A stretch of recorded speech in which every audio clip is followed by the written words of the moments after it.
ಭಿಕ್ಷಾಟನೆ ಮೆಟ್ಟಿ ನಿಂತು ನರೇಗಾ ಮೂಲಕ ಘನತೆಯ ಬದುಕು ಕಟ್ಟಿಕೊಂಡ ತೃತೀಯ ಲಿಂಗಿ. ನಮಸ್ಕಾರ, ರಾಷ್ಟ್ರಕ್ರಾಂತಿ ನ್ಯೂಸ್ನ ವಿಶೇಷ ವರದಿಗೆ ಸ್ವಾಗತ. ರೋಣ ತಾಲೂಕಿನ ಸವಡಿ ಗ್ರಾಮದ ರಮೇಶ್ ಕಂಬಳಿ ಸ್ವಾಭಿಮಾನದ ಬದುಕಿಗೆ ಉದ್ಯೋಗ ಖಾತರಿ ಆಸರೆಯಾಗಿದೆ.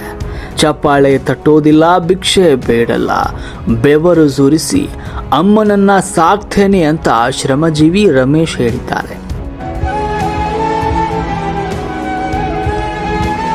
ಸಮಾಜದ ಅಪಹಾಸ್ಯ, ಅವಮಾನ ಹಾಗೂ ತಾರತಮ್ಯದ ಬೇಲಿಗಳನ್ನ ಮೆಟ್ಟಿ ನಿಂತು ಸ್ವಾವಲಂಬನೆಯ ಹೊಸ ಇತಿಹಾಸವನ್ನ ಬರೆದಿದ್ದಾರೆ.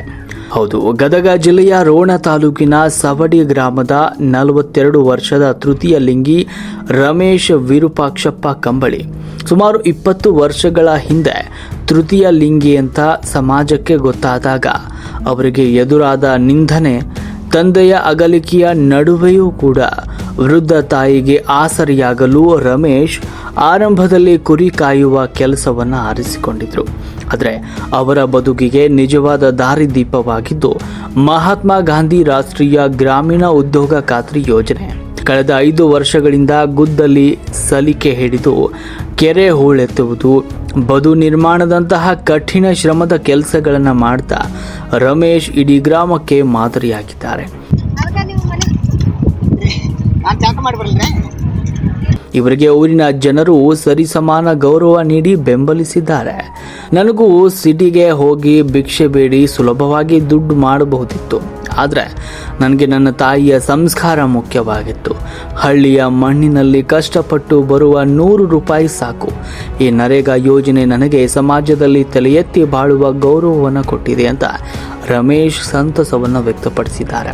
ರಮೇಶ್ ಅವರ ಈ ಕಾಯಕ ನಿಷ್ಠೆಗೆ ರೋಣ ತಾಲೂಕು ಪಂಚಾಯತ್ ಇಒ ಚಂದ್ರಶೇಖರ ಕಂದಕೂರ್ ಹಾಗೂ ಗದಗ ಜಿಲ್ಲಾ ಪಂಚಾಯತ್ ಉಪ ಕಾರ್ಯದರ್ಶಿ ಸಿಆರ್ ಮುಂಡರ್ಗಿ ಅವರು ಮೆಚ್ಚುಗೆ ವ್ಯಕ್ತಪಡಿಸಿದ್ದು, ಇಲಾಖೆಯಿಂದ ಸಿಗಬೇಕಾದ ಎಲ್ಲ ವೈಯಕ್ತಿಕ ಸೌಲಭ್ಯಗಳು ಮತ್ತು ಆರ್ಥಿಕ ನೆರವನ್ನು ಆದ್ಯತೆಯ ಮೇಲೆಗೆ ನೀಡುವುದಾಗಿ ಭರವಸೆಯನ್ನು ಕೂಡ ನೀಡಿದ್ದಾರೆ. ಭಿಕ್ಷಾಟನೆ ಮುಕ್ತ ಸಮಾಜಕ್ಕೆ ಹಾಗೂ ಶ್ರಮ ಸಂಸ್ಕೃತಿಗೆ ರಮೇಶ್ ಕಂಬಳಿಯವರ ಈ ಒಂದು ಸ್ವಾಭಿಮಾನದ ಪಯಣ ಇಡೀ ಕರ್ನಾಟಕಕ್ಕೆ ಪ್ರೇರಣೆಯಾಗಿದೆ.